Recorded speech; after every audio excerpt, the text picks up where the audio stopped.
Bueno, hermanos, estamos estudiando los días domingo en la mañana, ¿cierto? Este mensaje de Cristo a las 7 iglesias que esperamos esté siendo de gran edificación para cada uno de nosotros, sin duda. Llevamos más de un año estudiando esto. Son 7 iglesias y estamos detenidas en la sexta iglesia, la iglesia en Filadelfia. Iglesias de Asia Menor que existieron en ese tiempo, estamos hablando del primer siglo, cuando escribía Juan aproximadamente en el año 95 de nuestra era.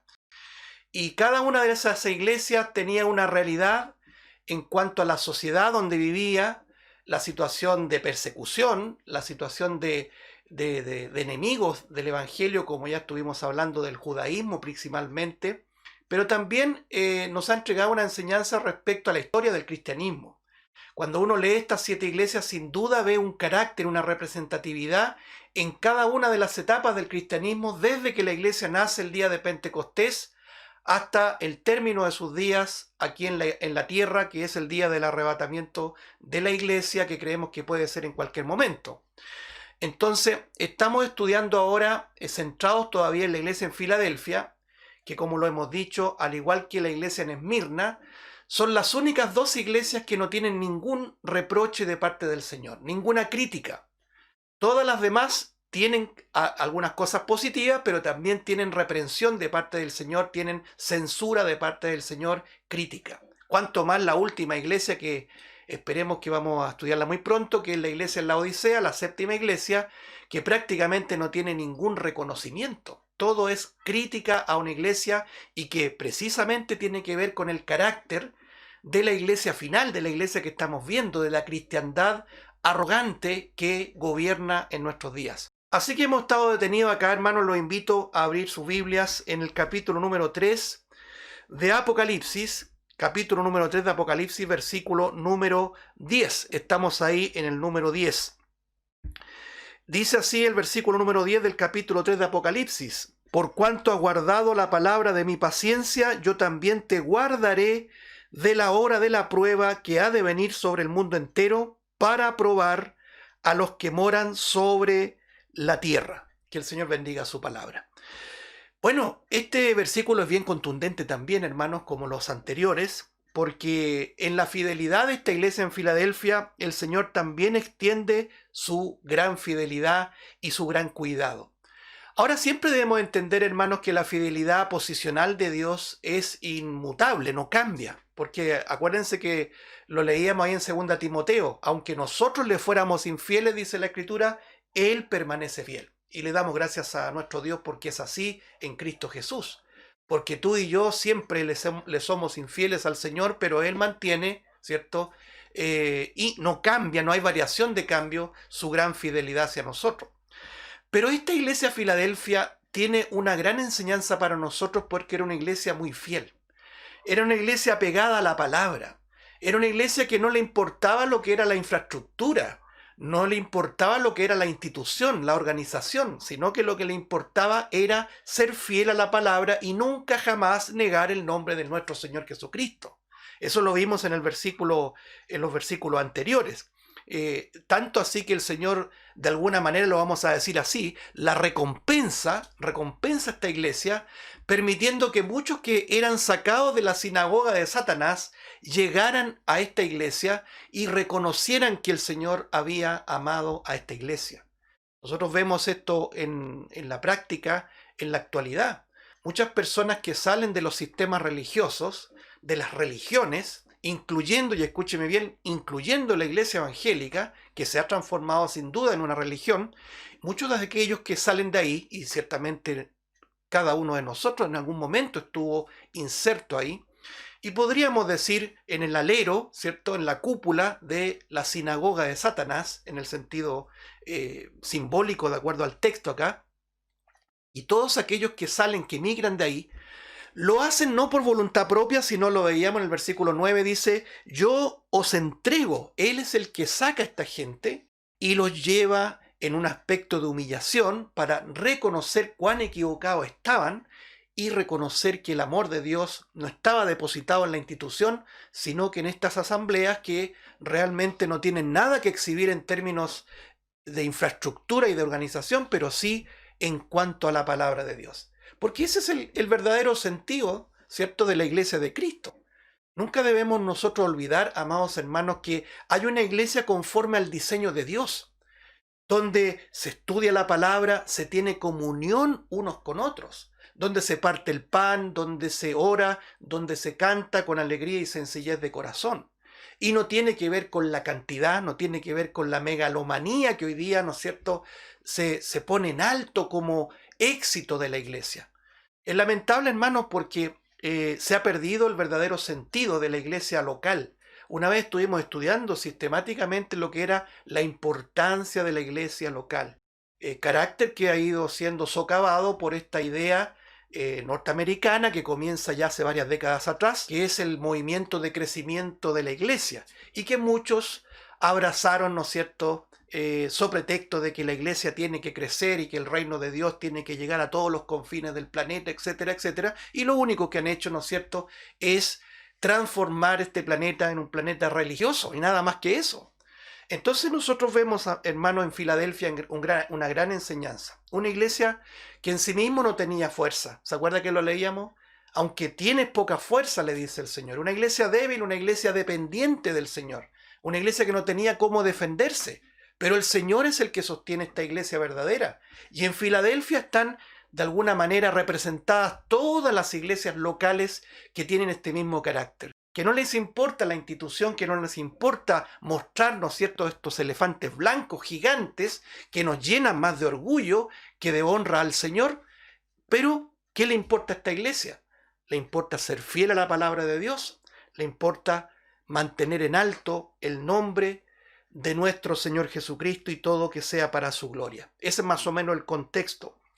Entonces, el Señor le dice, además, a esta iglesia, por cuanto has guardado la palabra de mi paciencia, y el Señor, por consiguiente, le promete que Él la guardará a esta iglesia de la prueba que viene a todo el mundo. Sin duda, ya vamos a entrar en eso, por eso que les decía que es bien contundente el versículo 10, está hablando de un periodo de prueba en el mundo entero.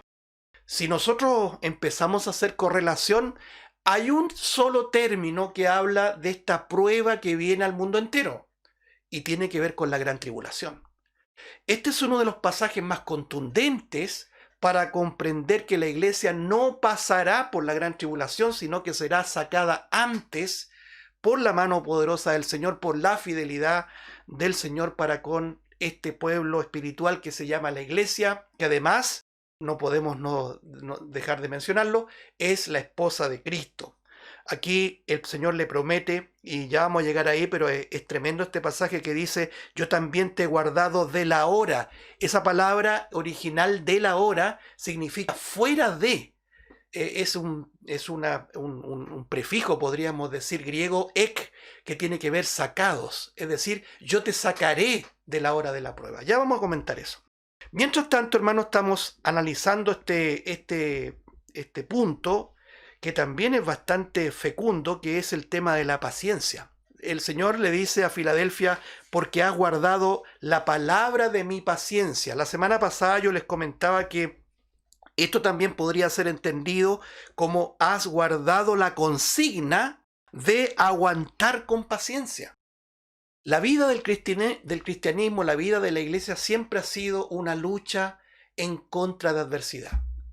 La propia iglesia en Filadelfia, estuvimos hablando que el Señor le ponía una puerta abierta, ¿se acuerda? Esta puerta abierta que el Señor le puso a Filadelfia nunca debió haber estado exenta de problemas y de adversarios. El propio apóstol Pablo le dice a los corintios, se ha abierto una grande puerta y eficaz, ¿no es cierto?, ahí en Éfeso, cuando Pablo predicó casi por 3 años en Éfeso, estuvo ahí detenido predicando para la gloria de Dios, pero él mismo lo dice a los corintios, pero se levantaron muchos adversarios. La vida de la iglesia es una vida de persecución. El Señor lo dijo, ¿no es cierto? En el mundo tendréis aflicción. Él nos anticipó que éramos introducidos primero por una puerta estrecha, pero también puestos en un camino en el cual debemos transitar, pero no es un camino ancho. No es un camino espacioso, es un Broadway, ¿cierto? El Broadway que significa en inglés camino ancho, sino que un camino angosto, difícil. Y cada vez vemos, amados hermanos, que se pone más estrecho el camino. Pero como dice ese corito que cantamos, ¿cierto? Estrecho es el camino y aunque a veces es difícil continuar, nosotros vemos que el Señor nos fortalece para seguir adelante y para llegar a esa patria que un día vamos a encontrar. Algo así dice ese himno que algún día también lo vamos a cantar nuevamente. Entonces, amados hermanos, el tema de la paciencia abre un aspecto también profundo de lo que es, por un lado, la paciencia de Dios, pero también la paciencia de la iglesia en el sentido de perseverancia. Nosotros vemos acá una iglesia perseverante, lo que está diciendo aquí el apóstol Juan escribiendo según la revelación que le fue dada, es que el Señor le dice a Filadelfia: has guardado la palabra de mi perseverancia. Así como el Señor persevera, tiene paciencia, ya lo vamos a ver, así también la iglesia guarda esta palabra de perseverancia. Fíjese que hay pasajes paralelos, los leíamos en alguna oportunidad también, Apocalipsis 2:2, diciéndole a Éfeso, una iglesia también, la primera iglesia que estudiamos de Asia Menor, la iglesia en Éfeso, le dice el Señor a esta iglesia en el capítulo 2, versículo 2 de Apocalipsis, dice: yo conozco tus obras y tu arduo trabajo y paciencia, dice. Era una iglesia que también era paciente, una iglesia que no estaba ajena a problemas, a dificultades, pero el Señor, lo hemos estudiado, ¿no es cierto?, lo estamos analizando ahora precisamente, a través de las tribulaciones, de las pruebas, de las adversidades, produce en nosotros algo tan escaso, ¿no es cierto?, en nosotros, que es la paciencia. Le dice también aquí en el capítulo 2, versículo 3, y has sufrido, y has tenido paciencia, y has trabajado arduamente por amor de mi nombre. También grandes elogios y reconocimientos el Señor le entrega a esta iglesia en Éfeso. Si avanzamos un poco más, en Tiatira también, algo muy similar, Apocalipsis 2, 19, dice: yo conozco tus obras y amor y fe y servicio, y mire lo que dice, y tu paciencia, y que tus obras postreras son más que las primeras. Es decir, es una palabra que se va repitiendo innumerables veces en las Escrituras. Inclusive en el tiempo del Apocalipsis, cuando ya nosotros no estemos en este mundo, acuérdense ustedes que una vez que el Señor arrebate la iglesia, se va la iglesia y con ella también se va el Santo Espíritu de Dios, que dicho de paso es lo que frena el avance de la iniquidad. Nosotros creemos firmemente lo que dice el apóstol Pablo. Ese es un hecho literal. Pablo dice: ya está en acción. Imagínense, él escribe en el primer siglo y él dijo: ya está en acción el misterio de la iniquidad, pero hay quien al presente lo detiene, hasta que éste a su vez sea sacado de en medio. Creemos que ese ente que detiene el espíritu, ¿no es cierto?, de corrupción o el misterio de iniquidad es la iglesia, es la presencia del Espíritu Santo. Una vez que la iglesia sea arrebatada, se va el Espíritu Santo también y se desatan las fuerzas del mal como nunca nosotros la hemos podido ver. Porque gracias a la misericordia de Dios, la iglesia es sal de la tierra para que no avance la corrupción y es luz del mundo. Pero una vez que desaparezca la iglesia, amados hermanos, imagínense si hoy día para nosotros todavía en estos tiempos vemos tanta maldad que se está multiplicando. Estando la iglesia presente, cuánto más terrible será cuando la iglesia no esté presente. Y en ese tiempo, como Dios va a restablecer su trato con Israel como el pueblo santo de Dios, también van a haber creyentes en la misma tónica, creyentes que van a caminar con el Señor en perseverancia, en paciencia. Por ejemplo, aquí en Apocalipsis capítulo 13, el tremendo capítulo 13, que revela las dos bestias, ¿no es cierto?, el anticristo en particular, capítulo 13, versículo 10 dice: si alguno lleva en cautividad, va en cautividad. Si alguno mata a espada debe ser muerto. Y dice: aquí está la paciencia y la fe de los santos. Esto tiene consonancia con lo que el propio Señor Jesucristo dijo de su pueblo en la gran tribulación: mas el que persevere hasta el fin, éste será salvo. Expresión que no está diciendo que la perseverancia es para salvarse. Lo que está diciendo es que es el sello del verdadero sellado, ¿no es cierto?, valga la redundancia, por el Espíritu de Dios. El distintivo que tiene un verdadero creyente es precisamente la perseverancia. Un creyente verdadero siempre va a perseverar. Ya vamos a repasar eso. Si vemos también en Apocalipsis capítulo 14, verso 12, dice lo mismo. Aquí está la paciencia de los santos, los que guardan los mandamientos de Dios y la fe de Jesús. En otras palabras, amados hermanos, vemos que la paciencia, la perseverancia, como hemos dicho, el mantener en alto la consigna de aguantar con paciencia la palabra de Dios, es un sello, es un distintivo, es una credencial de los verdaderos hijos de Dios. Nunca un hijo de Dios va a retroceder. La semana pasada estuvimos hablando del capítulo 10 de Hebreos, si usted se recuerda y tiene sus apuntes, yo confío que como somos de memoria frágil, y me incluyo evidentemente, siempre debemos apuntar. Aquí yo tengo como le decíamos cuando éramos pequeños en el colegio, los torpedos. ¿Ah? Yo nunca hice torpedo, pero mis compañeros sí. Se ríe usted, pero es importante tener esto ayuda a memoria, porque nuestra memoria es frágil, ¿cierto? Y veíamos en Hebreos capítulo 10, versículo 39, nos vamos a entrar ahí porque este es todavía un repaso que estamos haciendo, no lo vamos a repetir en extenso para poder avanzar. Hebreos capítulo 10, verso 39 dice, pero nosotros no somos de los que retroceden para perdición, sino de los que tienen fe para preservación del alma. El Señor ha puesto un motor en nosotros que se llama la fe. Y por ese motor, lo quiero llamar así para que se entienda, una máquina no se mueve sin un motor, ¿cierto? Por esa fe nosotros tenemos vida, vida espiritual, esperanza de gloria. Si no tuviéramos la fe, nosotros no tendríamos esperanza. Si no tuviéramos la fe, nosotros no podríamos creer en el Señor Jesucristo, en sus promesas, en su sacrificio, en su victoria en la cruz. Eso es lo que nos da vida, es la vitalidad, es el vigor del creyente, la fe.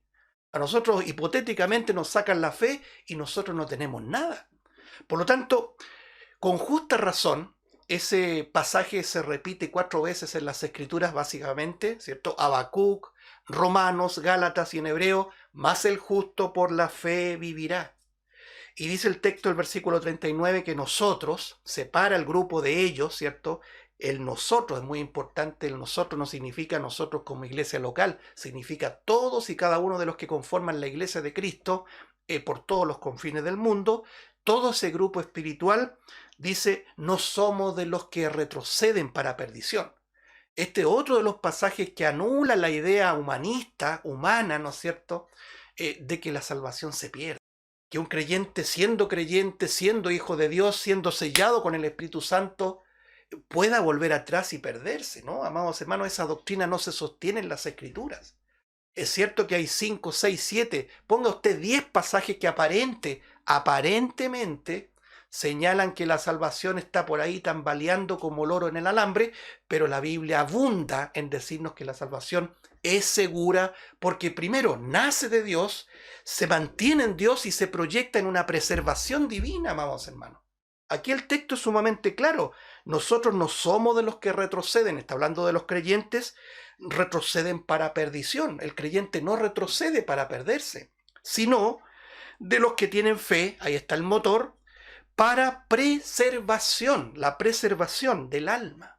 La palabra preservación tiene que ver con mantenerla aislada para los fines que se busca. En este caso, el Señor nos ha puesto en un marco, ¿no es cierto?, en una esfera de salvación, en una preservación, hasta que nosotros seamos redimidos de la presencia del pecado en el día de la glorificación. Así que, amados hermanos, el tema de la perseverancia abre un aspecto muy, muy importante que incluso tiene consonancia con la oración sacerdotal que el Señor Jesucristo le hizo a sus discípulos. Si quiere lo anota como referencia cruzada ahí en el capítulo 17 de Juan, ¿cierto? En lo que se conoce como la oración sacerdotal, es decir, cuando Cristo intercede por sus discípulos amados. En el versículo 6 dice así, Juan 17, 6 dice, he manifestado tu nombre a los hombres que del mundo me diste. Tuyos eran y me los diste. Y mire lo que dice, y han guardado tu palabra. La frase es bastante escueta, cortita, pero hay una profundidad en eso. Los hombres, es decir, Todos los creyentes que el Padre le dio son aquellos que guardan la palabra, la observan, la custodian, la tienen como único punto de referencia, son aquellos que van a perseverar hasta la eternidad. Ninguno de ellos se va a perder. Ya nosotros leíamos pasajes tan decidores como dice que yo no pierda ninguno, decía el Señor. El Señor no se le va a perder ninguna de sus ovejas. De las que son sus ovejas, todas ellas van a ser salvas. Ese pasaje tremendo de lo que significa la relación del pastor con la oveja. Mis ovejas oyen mi voz y yo las conozco y me siguen. ¿Se acuerda? Hay una consecuencia de relación pastor-oveja. Mis ovejas, no ovejas en general. Podría haber dicho las ovejas, no. Mis ovejas, ya somos de él, amados hermanos. El que seamos de su rebaño es porque somos pertenencia suya. Mis ovejas oyen mi voz. La Biblia dice que muchos tienen oídos, pero no para oír. Y el Señor predicaba usando esta clásica frase, el que tiene oídos para oír, oiga. ¿Se acuerda? De modo, hermanos, que vemos la perseverancia en una obra de Dios, en una obra divina. El Señor nos permite estar preservados, estar observados, custodiados por su mano, protegidos, desde donde nada ni nadie nos puede sacar. Ahora, volviendo al texto aquí de Apocalipsis 3:10, dice, has guardado la palabra de mi paciencia. Hay dos aspectos que quiero que veamos, hermanos, y avanzar. No podemos dejar esta doctrina maravillosa de lo que significa la paciencia de Dios en relación a la perseverancia de la iglesia en Filadelfia. Una iglesia que caminaba con firmeza, con constancia, con resistencia, es decir, ellos eran de los que esperaban pacientemente y estaban firmes y aguantaban. Una de las cosas que a mí me llama la atención de las analogías que pone el apóstol Pablo es aquella que apunta a la idea de militante. La iglesia tiene un carácter militante.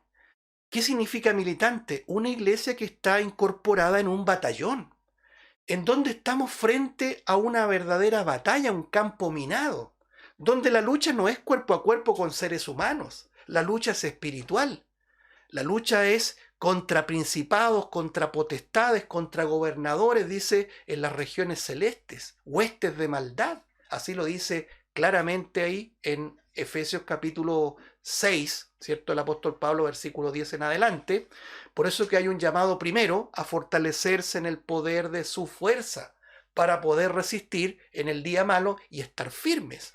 Por lo tanto, esta firmeza tiene que ver también con una iglesia paciente.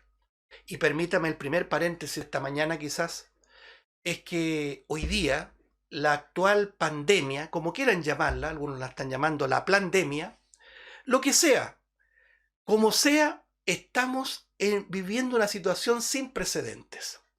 Y esta situación sin precedentes ciertamente ha probado nuestra paciencia, ha probado nuestras convicciones, ha probado cuánta claridad tenemos respecto a los tiempos que estamos viviendo y a lo que vendrá el día de mañana. Y esto es muy bueno, hermanos, porque es una prueba.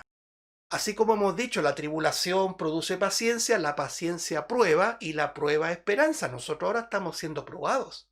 Probados en fe, probados en convicciones, probados en paciencia, probados en muchos aspectos que son importantes para nuestro peregrinaje.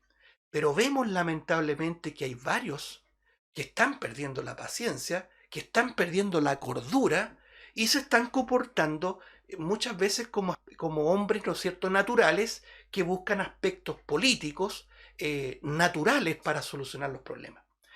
Hermanos, tenemos que tener mucho cuidado. Nosotros hoy día, sobre todo hoy día, tenemos que aferrarnos mucho más de la Biblia que escuchar voces que nos puedan alinear con una perspectiva de tal o cual personaje. Nosotros tenemos que alinearnos con la palabra de Dios.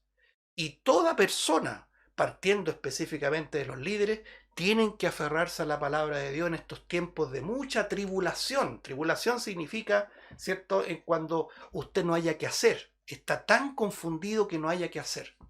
Tiempo de confusión, tiempo de tribulación, ¿qué tenemos que hacer? Aferrarnos de la Escritura para que la voluntad de Dios sea la que nos dirija y no perdamos el control y entremos en un pánico y entremos en un aspecto, ¿no es cierto?, de, de no saber qué paso seguir.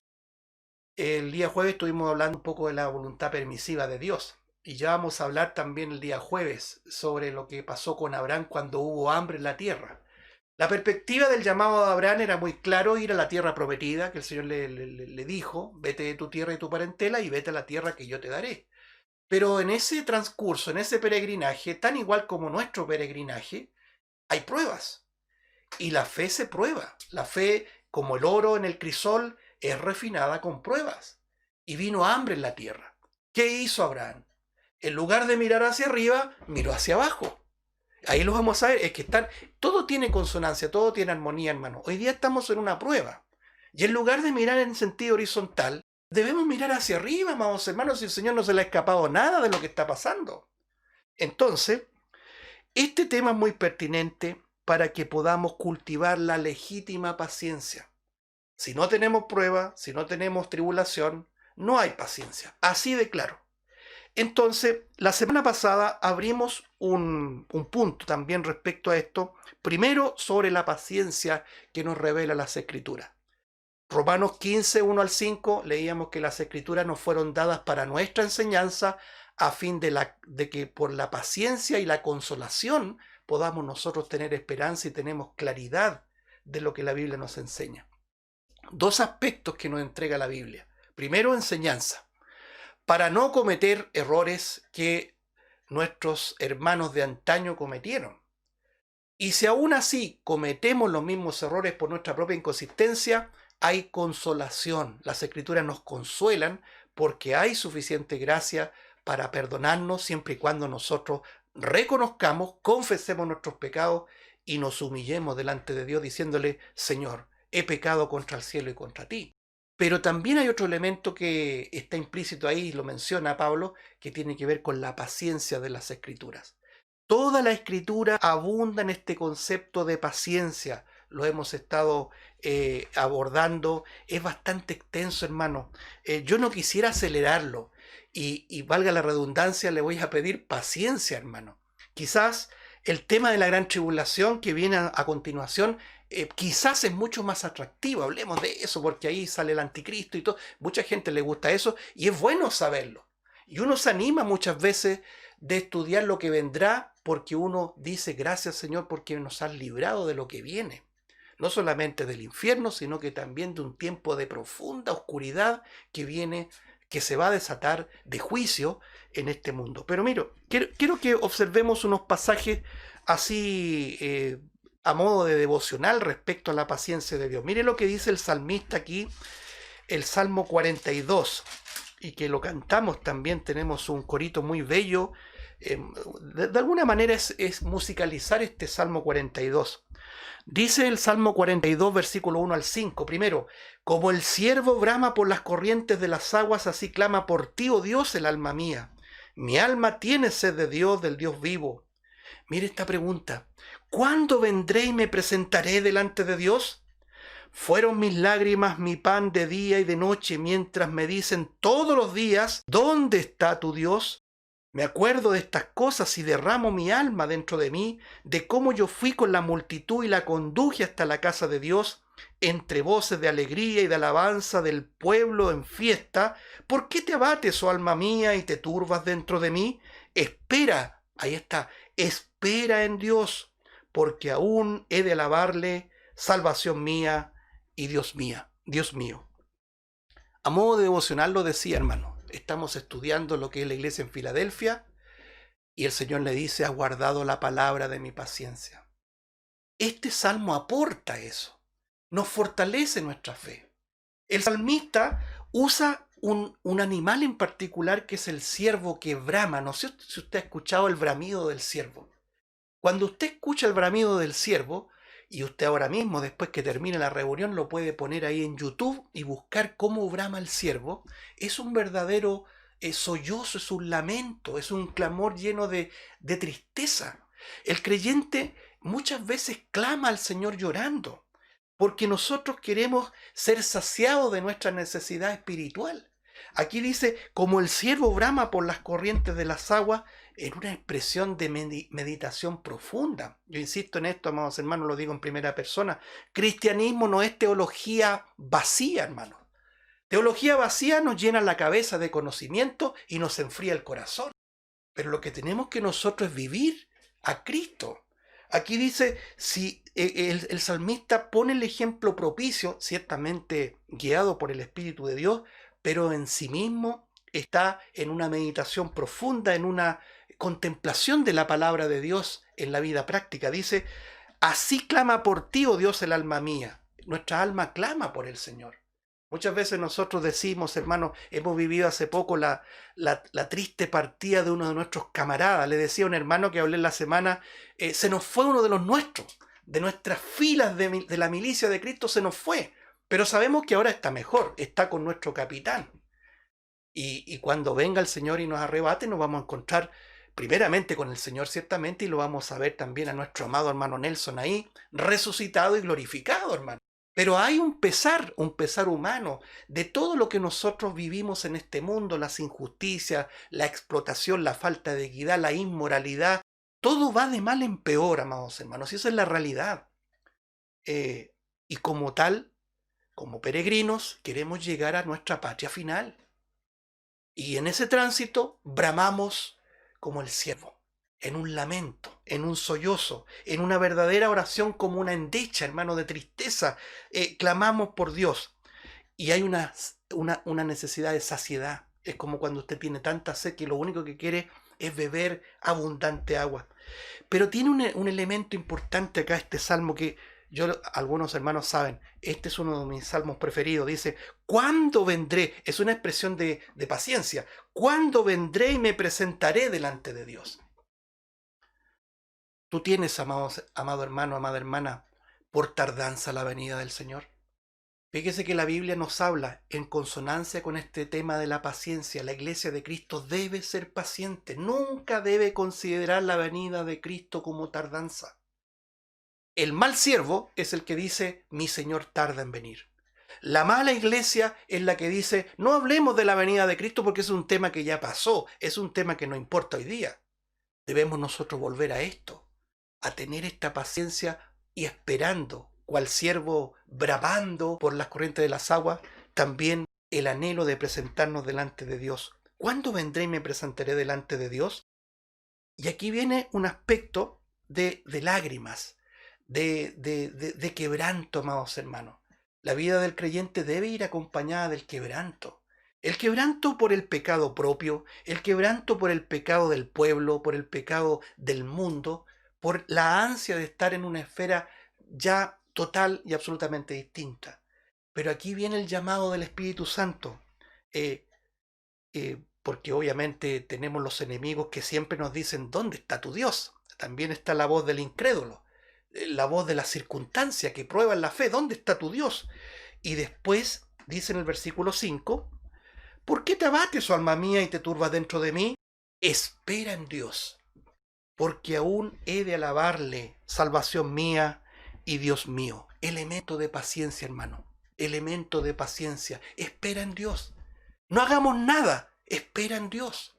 Lo mismo que dice el Salmo 37, hermano. El propio David dice, no te impacientes a causa de los malignos. Nosotros vemos hoy día un poquito, una cosita, y la iglesia está totalmente impacientada. Está totalmente descontrolada, apelando a los poderes temporales para que eleven defensa, ¿no es cierto?, a lo que nos están haciendo. Pero no tenemos un Dios poderoso, hermano. No pregonamos un Dios soberano. Bueno, entonces es tiempo de apelar a estos textos maravillosos. Dice, por ejemplo, el rey David aquí, deleítate a sí mismo en Jehová y Él te concederá las peticiones de tu corazón. Encomienda a Jehová tu camino y confía en Él y Él hará. Guarda silencio ante Jehová y espera en Él. Salmo 37, 1 al 7, para que lo tenga ahí. Salmo 37, 1 al 7. Consonancia totalmente igual, idéntica al Salmo 42. Espera en Dios, porque aún he de alabarle, salvación mía y Dios mío. Versículo 9 al 11 dice así: diré a Dios, roca mía, ¿por qué te has olvidado de mí? ¿Por qué andaré yo enlutado por la opresión del enemigo? Como quien hiere mis huesos, mis enemigos me afrentan, diciéndome cada día, ¿dónde está tu Dios? Ciertamente el enemigo envía lanzas, saetas, dardos de fuego para contrarrestar nuestra fe. Pero le damos gracias al Señor que el Señor ha establecido, ha configurado un escudo de la fe para apagar los dardos de fuego de incredulidad del maligno. ¿Dónde está tu Dios?, nos dice el mundo. ¿Dónde está tu Dios?, nos dicen los inconversos. Satanás se goza cuando nosotros somos probados. ¿Dónde está tu Dios? Muéstrame tu Dios. Y aquí viene nuevamente, versículo 11. ¿Por qué te abates, oh alma mía? ¿Por qué te turbas dentro de mí? Esa pregunta tenemos que hacerla muchas veces, hermano. Cuando estamos perdiendo la paciencia, cuando estamos perdiendo la paz. Note que la palabra paciencia proviene de paz, de una complacencia, de una tranquilidad extrema. Cuando estamos perdiendo aquello, la respuesta viene aquí. Espera en Dios, porque aún he de alabarle, salvación mía y Dios mío. El Señor tiene todo bajo control, amados hermanos. Y este tiempo de la paciencia es una gran prueba, así como lo vivió Filadelfia, así también queremos pasarlo nosotros en aprobación. Note que dice acá en segunda de Pedro, vamos a la segunda de Pedro, por favor, a la segunda epístola del apóstol Pedro, un pasaje también muy instructivo al respecto, capítulo 3, versículo 9. Vamos a dar lectura, por favor, segunda de Pedro, capítulo 3, versículo 9, dice así: el Señor no retarda su promesa, según algunos la tienen por tardanza, sino que, mire la palabra que usa, es paciente para con nosotros, no queriendo que ninguno perezca, sino que todos procedan al arrepentimiento. Bien, este pasaje es muy propicio también aclararlo, porque también algunos lo usan para anular una doctrina muy robusta en la Escritura, que es la doctrina de la elección soberana de Dios. La Biblia enseña en innumerables pasajes que nosotros fuimos escogidos por Dios. Es una elección soberana. Es una elección que no parte de tus méritos o de los míos. A Él le plació salvarte por el puro afecto de su voluntad, no por tus méritos, no porque tú quisiste buscar a Dios. Él te escogió, Él te salvó y Él te preserva para salvación eterna. Aquí está hablando de los creyentes, leámoslo con cuidado. Dice, el Señor no retarda su promesa, como algunos la tienen por tardanza. Amados hermanos, estamos viviendo precisamente en un tiempo en que el propio pueblo de Dios no habla de esto porque implícitamente ha considerado por tardanza la venida del Señor. Es decir, no es un tema que debiéramos abordar, dicen ellos. Y lo han catalogado, lo han relegado a un aspecto de segunda o tercera categoría. Qué insulto al Señor, ¿no es cierto? Algunos la tienen por tardanza. Conectemos esto con Mateo 24, cuando dice que el siervo malo es el que dice, mi Señor tarda en venir. Pero aquí el texto es distinto. Pedro dice, el Señor no retarda su promesa. ¿Qué promesa tenemos hoy día inminente para nosotros? Que el Señor nos va a venir a buscar. Voy pues y os tomaré a mí mismo, dice, para que donde yo estoy vosotros también estéis.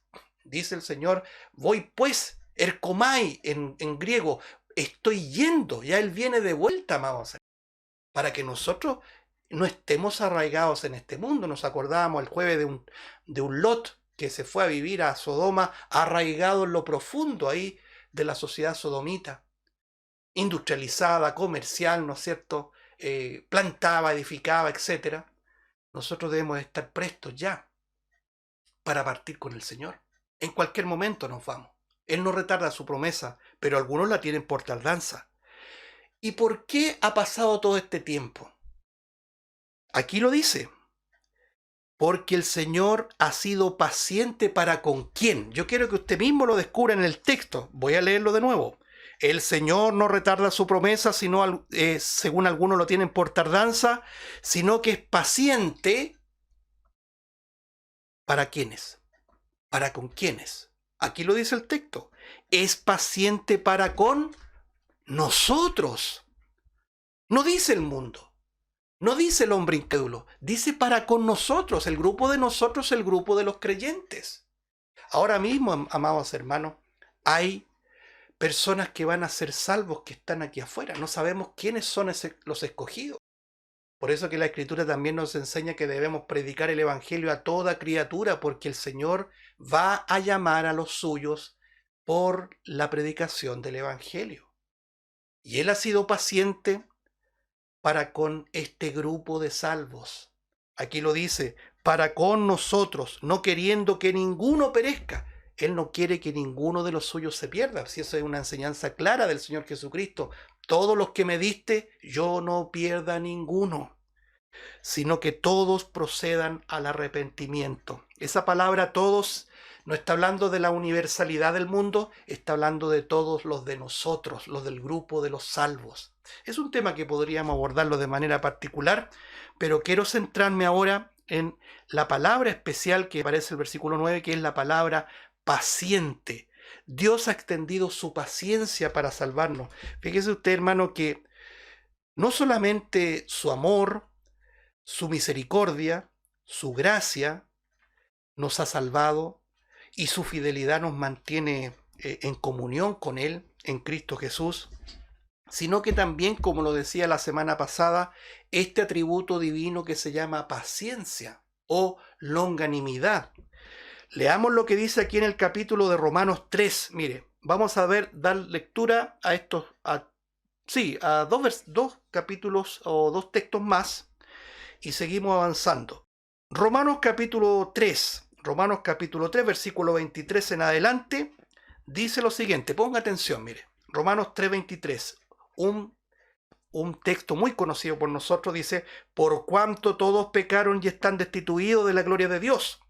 Verso 24, siendo justificados gratuitamente por su gracia, mediante la redención que es en Cristo Jesús. Verso 25, a quien Dios puso como propiciación por medio de la fe en su sangre para manifestar su justicia a causa de haber pasado por alto, mire lo que dice, en su paciencia los pecados pasados.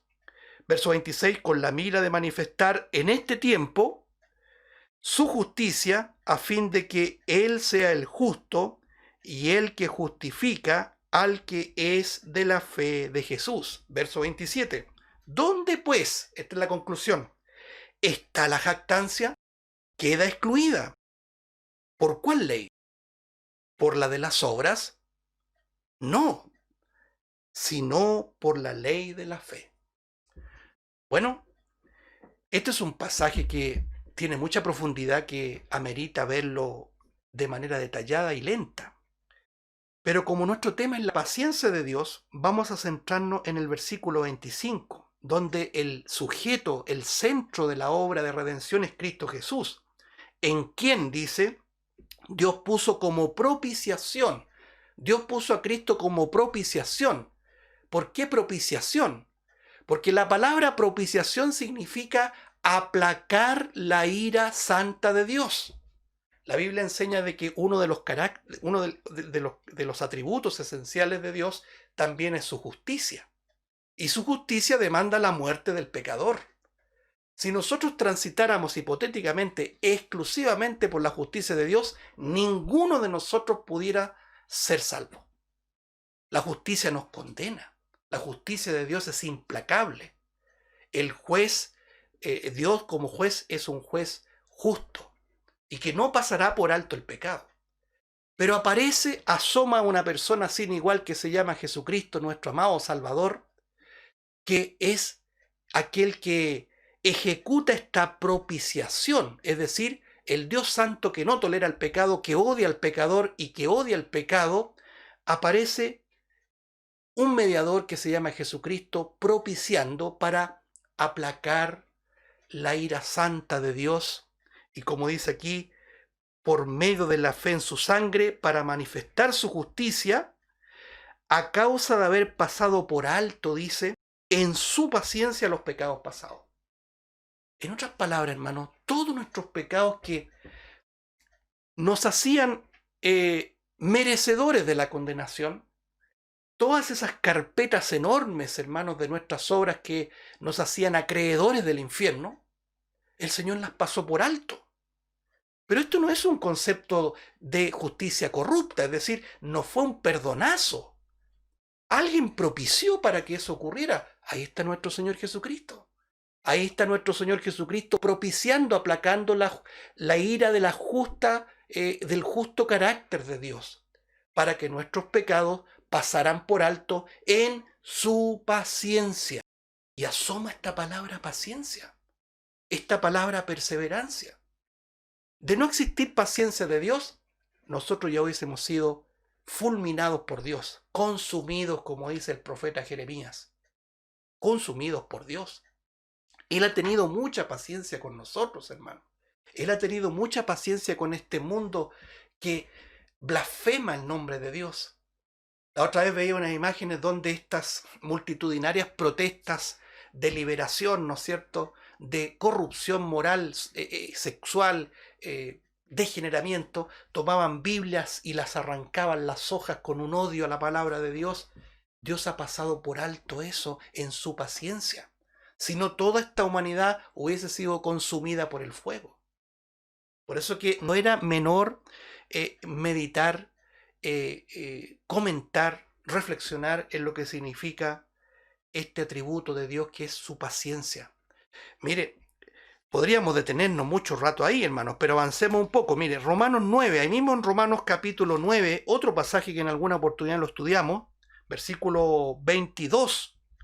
Romanos 9, 22 dice lo siguiente: ¿y qué si Dios, queriendo mostrar su ira y hacer notorio su poder, mire lo que dice, ponga atención, soportó con mucha paciencia los vasos de ira preparados para destrucción? Dice, soportó con mucha paciencia los vasos de ira preparados para destrucción. Todos aquellos que serán condenados, que están fuera del marco de Cristo, encendían la justicia y la ira de Dios.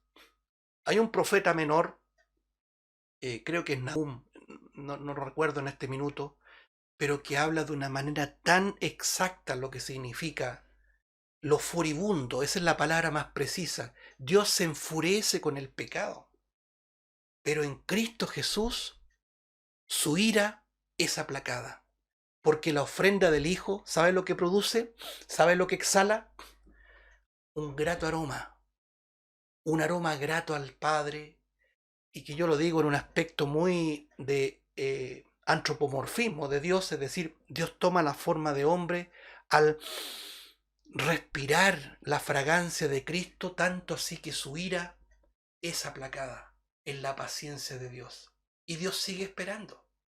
Si no existiera, amados hermanos, la paciencia de Dios, todos nosotros hubiésemos sido consumidos. Soportó con mucha paciencia los vasos de ira, las vasijas llenas de ira para destrucción.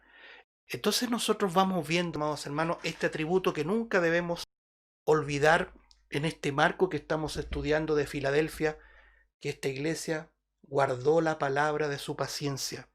Éxodo 34:6 dice, y pasando Jehová por delante de él, proclamó Jehová fuerte, misericordioso, piadoso, tardo para la ira y grande en misericordia. Frase que se repite en muchas partes de la Biblia. Tardo para la ira. La ira es una manifestación de su justicia. No es la ira como nosotros la expresamos. Cuando nosotros encendemos en ira, dejamos la embarrada, ¿no es así? Tanto por uno u otro aspecto, dejamos la embarrada y pecamos y tenemos que pedir perdón al Señor. Pero el Señor nunca peca con su ira, porque aún Él sigue siendo Señor de su propia ira, porque es una manifestación de su propio carácter justo. Cuando el Señor se aira, es muestra de su justicia, de su santidad. Pero dice, grande en misericordia y verdad, tardo para la ira, es paciente. Números capítulo 14, 18 dice, Jehová tardo para la ira y grande en misericordia, que perdona la iniquidad y la rebelión, aunque de ningún modo tendrá por inocente al culpable, que visita la maldad de los padres sobre los hijos, hasta los terceros y hasta los cuartos, dice Números 14:18. Enfatizo esa frase, tardo para la ira. Dios es paciente, hermanos, pero un día esa paciencia se terminará. Gracias al Señor que nosotros hemos estado en el marco de su paciencia. Nehemías capítulo 9, verso 17, si lo quiere también apuntar para revisar después. Nehemías 9:17 dice lo siguiente: no quisieron oír, ni se acordaron de tus maravillas que habías hecho con ellos, antes endurecieron su cerviz, y en su rebelión pensaron poner caudillo para volverse a su servidumbre. Pero tú eres Dios que perdonas, clemente y piadoso, que dice, tardo para la ira y grande en misericordia, porque no los abandonaste. Está hablando del pueblo de Israel, el pueblo de Dios. El pueblo de Dios, hermanos, vemos que constantemente, ¿cierto?, abandonaba los preceptos de Dios. Y como el padre disciplina a sus hijos, cuando ya pierde la paciencia, aún así extiende su misericordia y extiende su perdón.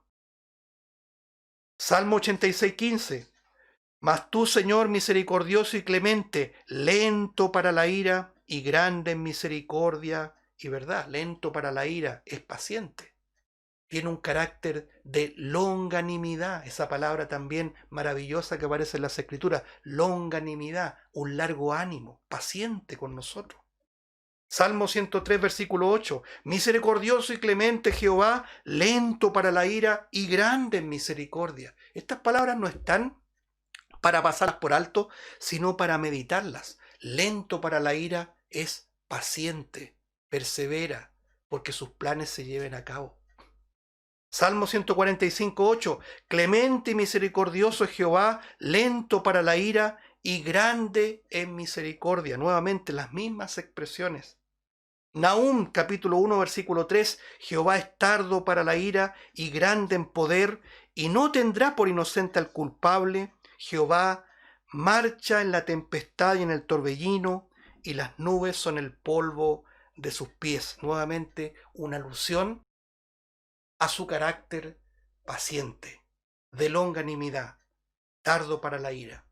Entonces vemos, hermanos, y no podíamos dejarlo pasar, este aspecto primero, ponerlo bien en alto, que es el aspecto solemne de la paciencia de Dios, de la longanimidad de Dios. Que no, de no ser por la paciencia de Dios, todos nosotros ya hubiésemos sido consumidos. Y en segundo aspecto, y lo voy a dejar introducido solamente para retomarlo la próxima semana, lo que Cristo le dice a Filadelfia, que ha guardado la palabra de mi paciencia, también tiene relación precisamente con la paciencia del creyente. Así como Dios muestra su paciencia y longanimidad, así también nosotros estamos siendo formados en la paciencia. Yo le he llamado a la paciencia del creyente peregrino, la perseverancia del peregrino. Romanos 8, 24 al 25 dice lo siguiente, porque en esperanza fuimos salvos, pero la esperanza que se ve no es esperanza, porque lo que alguno ve, ¿a qué esperarlo? Pero si esperamos lo que no vemos, con paciencia lo aguardamos. Vamos a seguir estudiando esto, que es maravilloso, hermano, que el Señor nos ayude a meditar en lo que significa vivir la vida de nuestro peregrinaje con paciencia, porque la paciencia es probada, pero la prueba nos proyecta a donde nunca nuestros ojos se deben separar, que es la esperanza venidera cuando Cristo regrese por nosotros. Que el Señor bendiga su palabra. Oramos. Padre Celestial, nuevamente vamos a tu presencia para darte las gracias por tu amor y misericordia, y en lo particular en esta mañana, por tu gran paciencia, por tu gran longanimidad, lento para la ira y grande en misericordia. ¿Qué haríamos? ¿Qué hubiésemos hecho si no tuvieras este carácter maravilloso de tu paciencia? Como decía el apóstol Pedro, que has sido paciente para con nosotros. Gracias, Padre, por estas verdades que están aquí, en tu palabra. No es una interpretación de alguien, sino es lo que tú ya has hablado, que nosotros ahora gozosamente estamos leyendo, compartiendo y meditando. Gracias, Padre, por tu palabra, porque es clara y precisa cuando Tú, en tu gracia, nos revistes de humildad para ir a este santo libro y aprender de él. Padre Santo, te pedimos que nos ayudes a valorar los tiempos de tribulación, porque los tiempos de tribulación producen paciencia, y la paciencia es probada, y la prueba nos proyecta hacia la esperanza, a que nuestros ojos estén puestos en los cielos, esperando la promesa, que no tarda, decía Pedro, y que muchos tristemente hoy día la tienen por tardanza. Padre Santo, oramos por todo lo que ya se ha presentado en tu trono de gracia, por nuestra hermana joven, que no la conocemos, pero sabemos que en un mismo espíritu estamos unidos, estamos en comunión. Esta joven Lisette Figueroa, prima de nuestro hermano Edgardo, que tiene una enfermedad grave en su juventud, es una joven madre, para que tú extiendas tu misericordia como oraba nuestro hermano Román. Padre Santo, también oramos por nuestros niños, en lo particular en este día, para que también podamos alentarlos a ellos e instruirlos en tu palabra, para que a esta tierna edad ya comiencen a conocer la maravilla, el amor, la gracia de nuestro Señor Jesucristo. Una bendición especial para todos nuestros niños de nuestra congregación. Te pedimos, Señor, que tú puedas extender. Muchas gracias, Padre. No lo merecemos. Reconocemos y confesamos que no merecemos todo esto que tú nos das. Solamente es por tu gracia y solamente es por los méritos de nuestro Señor Jesucristo, en quien está toda tu complacencia. Muchas gracias, Padre Santo. Muchas gracias. En el nombre del Señor Jesús. Amén.